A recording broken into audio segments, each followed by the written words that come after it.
চিত্রনায়ক সালমান শাহ হত্যা মামলার আসামি আশরাফুল হক ডনকে মৃত্যুদণ্ডের রায় দিয়েছেন ট্রাইব্যুনাল। এই রায়ে সন্তুষ্ট প্রসিকিউশন ও পরিবার, তবে সন্তুষ্ট নয় আসামি পক্ষ।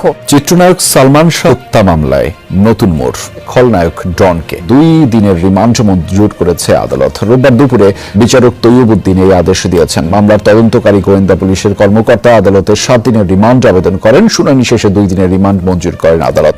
এবার ফাঁসির মঞ্চের মুখোমুখি আশরাফুল হক ডন। বন্ধু হয়েও তিনি বন্ধু সালমান শাহকে চিরতরে পৃথিবী থেকে সরিয়ে বিশ্বাসঘাতকতার পরিচয় দিয়েছেন। তবে কি ফাঁসির মঞ্চে ঝুলতে যাচ্ছেন ডন?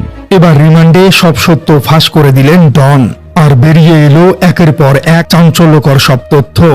ফিল্মি সিন্ডিকেট অনেক জড়িত আছে। রিমান্ডের বদ্ধ ঘরে 4 দেয়ালের মাঝে যখন আইনের কড়া স্পটলাইট তার মুখের উপর পড়ছে, তখন খসে পড়েছে তার 3 দশকের পুরনো সেই কান্নার মুখোশ। ডনকে দোষী বলছেন সালমান শাহর মামা আলমগীর কুমকুম। ডন দাবি করেন যে ঘটনার দিন তিনি বগুড়াতে ছিলেন। ডন অনেকবার বলছে তার বেস্ট ফ্রেন্ড এইটা ওইটা। সে ঘটনার দিন বগুড়া ছিল, সে জানাজায় আসলো না কেন? ওই দিন নাকি হরতাল ছিল। তাকে চ্যালেঞ্জ করলাম, বাংলাদেশের ইতিহাসে শুক্রবারে কোনোদিন বাংলাদেশের ইতিহাসে হরতাল হয় নাই, সে কেন আসে নাই?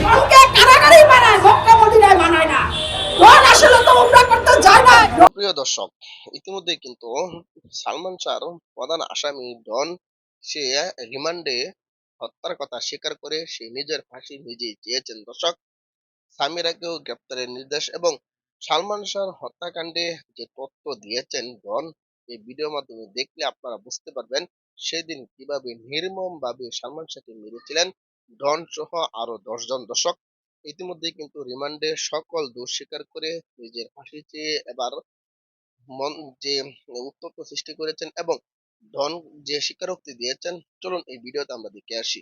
অবশ্যই ভিডিওটি শুরু থেকে শেষ পর্যন্ত দেখবেন। চ্যানেলে নতুন হয়ে থাকলে সাবস্ক্রাইব করে রাখবেন পরবর্তী ভিডিওর জন্য। লাইক করে দেখতে থাকুন সম্পূর্ণ ভিডিওটি। ছড়াকে 1996 সালের 6 সেপ্টেম্বরের এক শরতের সকালে স্তব্ধ হয়ে গিয়েছিল গোটা দেশ। নিঃশব্দে বিদায় নিয়েছিলেন ঢালিউডের স্বপ্নপুরুষ, কোটি হৃদয় নায়ক সালমান শাহ। মাত্র 25 বছরের জীবনে তিনি গড়ে তুলেছিলেন এমন এক কিংবদন্তি যা আজও অম্লান। তার মৃত্যুর সংবাদটি এতটাই অবিশ্বাস্য ছিল যে অনেকেই প্রথমে মানতেই পারেননি।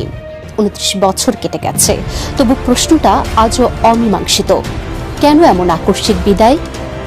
তবে সত্যের যে মৃত্যু নেই তা যেন আবার প্রমাণিত, কারণ দীর্ঘ 29 বছরের অপেক্ষা শেষে আবারও নড়ে চড়ে উঠেছে ঢাকাই চলচ্চিত্রের সবচেয়ে রহস্যময় মৃত্যু, নায়ক সালমান শাহর মৃত্যু মামলা।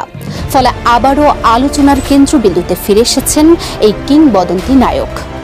এই নায়ককে কেন কিংবদন্তি বলা হয়, কেন তার নাম শুনলেই এখনো শিহরণ জাগে, হঠাৎ মামলার মোড় ঘুরে গেল কেন, আর আসামিদেরই বা কি খবর, তারই ইতিবৃত্ত জানাবো এবারের ইনসাইড স্টোরিতে। ঢালিউডের আকাশে একদা জ্বলে উঠেছিল এক উজ্জ্বল নক্ষত্র সালমান শাহ। 29 বছর আগে পর্দা থেকে বিদায় নিয়েছেন, অথচ আজও আছেন কোটি ভক্তের হৃদয়ের মণিকোঠায়। সময় পেরিয়ে গেছে, প্রজন্ম বদলেছে, কিন্তু তার মুখের সেই চিরচেনা হাসি, সংলাপের আবেগ আর প্রেম ভরা চোখের জাদু এখনো অমলিন। তিনি কি দেখছেন ওপার থেকে? হয়তো দেখছেন। তার ছেড়ে যাওয়া ভক্তরা আজও কিভাবে গভীর শ্রদ্ধা আর নিখাদ ভালোবাসায় স্মরণ করে তাকে। কারণ তিনি কেবল একজন নায়ক নন, তিনি এক যুগের অনুভূতির নাম।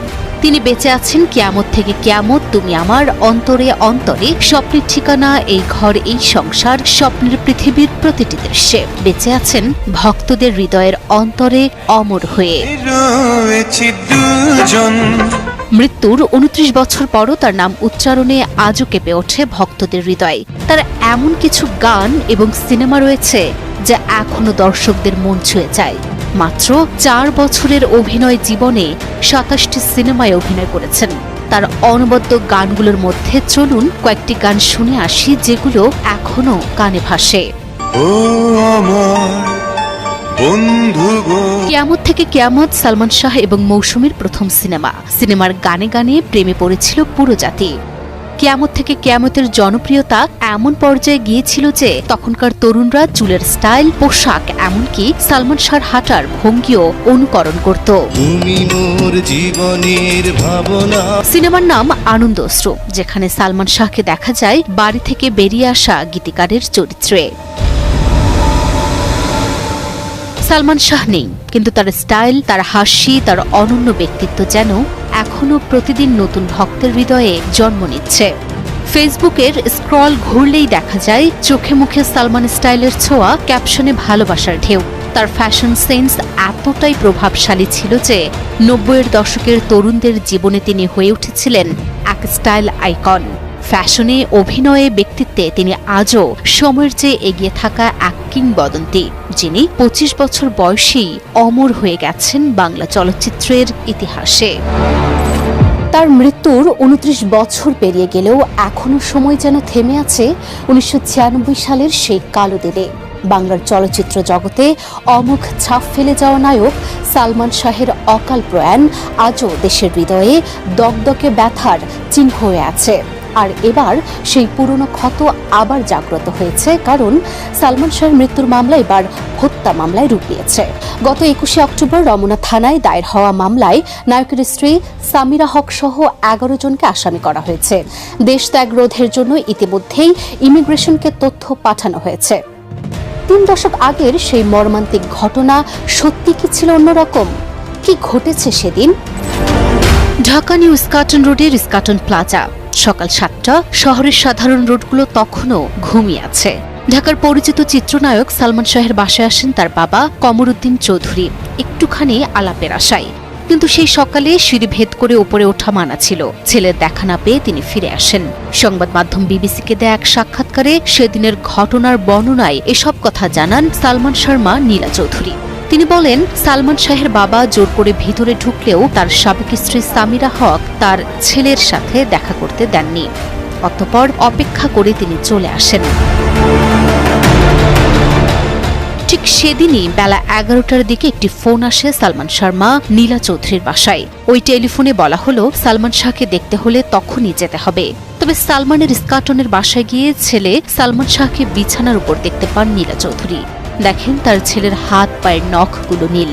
ইস্কাটনের বাসা থেকে সালমান শাহকে হোলি ফ্যামিলি হাসপাতালে নেওয়া হলে সেখানকার চিকিৎসকেরা তাকে মৃত ঘোষণা করেন। এরপর ঢাকা মেডিকেল কলেজ ও হাসপাতালে ময়না তদন্ত শেষে বলা হয় সালমান শাহ। ডনের এখন যেহেতু গ্রেপ্তার হয়েছে, এই উপলক্ষে সবাই একসাথে বলবো আলহামদুলিল্লাহ। তো শুধু ডনকে না, ডন তো ৪ নম্বর আসামি। তো ১ নম্বর আসামি যে সামিরা, সালমান শাহর সাবেক ওয়াইফ, আমি বলি সাবেক ওয়াইফ, তো সামিরা কিন্তু ২০ অক্টোবর যেদিন এই মামলা অপমৃত্যু মামলা থেকে হত্যা মামলায় রূপান্তর করা হয়, সেদিন রাত্রে পর্যন্ত কিন্তু সামিরার ফেসবুক আইডি সেটি কিন্তু অ্যাক্টিভ ছিল। মামলা হয়ে যাওয়ার পর থেকে কিন্তু আর সামিরাকে খুঁজে পাওয়া যাচ্ছে না।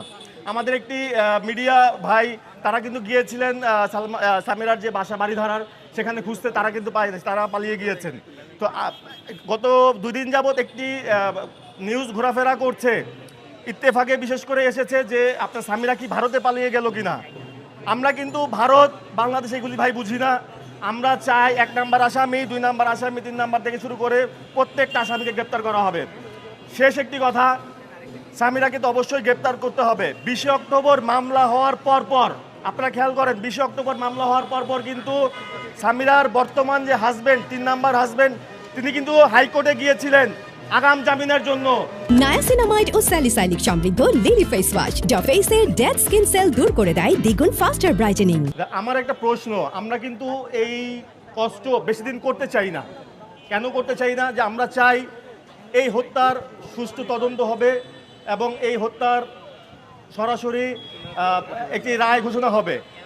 কারণ বিভিন্ন সময় দেখা যাচ্ছে যে বিভিন্ন ব্যক্তিবর্গ, বিশেষ করে আসামি যারা আছেন, তারা বিভিন্ন সময় বিভিন্ন জায়গা থেকে হুমকি দামকি দিচ্ছেন। এর আগেও কিন্তু আমাদের ভক্তদেরকেও হুমকি দামকি দেওয়া হয়েছে, সালমান শাহ পরিবারকেও হুমকি দেওয়া হয়েছে। গত ২ থেকে ৩ দিন আগে কিন্তু আমাদের যে মামুন সাহেব আছেন, মামুনের একটি লাইভের মধ্যে এসে কিবরিয়া নামে একটি ছেলে, শামীম কিবরিয়া, যদি সম্মানিত দর্শক, আশা করি সকলে পুরো ভিডিওটি দেখলেন। এই ভিডিও সম্পর্কে অবশ্যই আপনাদের মতামত ভিডিওর কমেন্ট বক্সে লিখে জানাবেন। দর্শক, এই ধরনের প্রতিনিয়ত আপডেট ভিডিওগুলো সবার আগে পেতে অবশ্যই চ্যানেলটিকে সাবস্ক্রাইব করে পাশে থাকা বেল বাটনটি অন করে রাখবেন পরবর্তী ভিডিওগুলো সবার আগে পাওয়ার জন্য। আজকের মতো ভিডিওটা এখানে শেষ করলাম। দেখা হচ্ছে পরবর্তী ভিডিওতে। সেই পর্যন্ত ভালো থাকবেন, সুস্থ থাকবেন। আসসালামু আলাইকুম ওয়া রাহমাতুল্লাহ।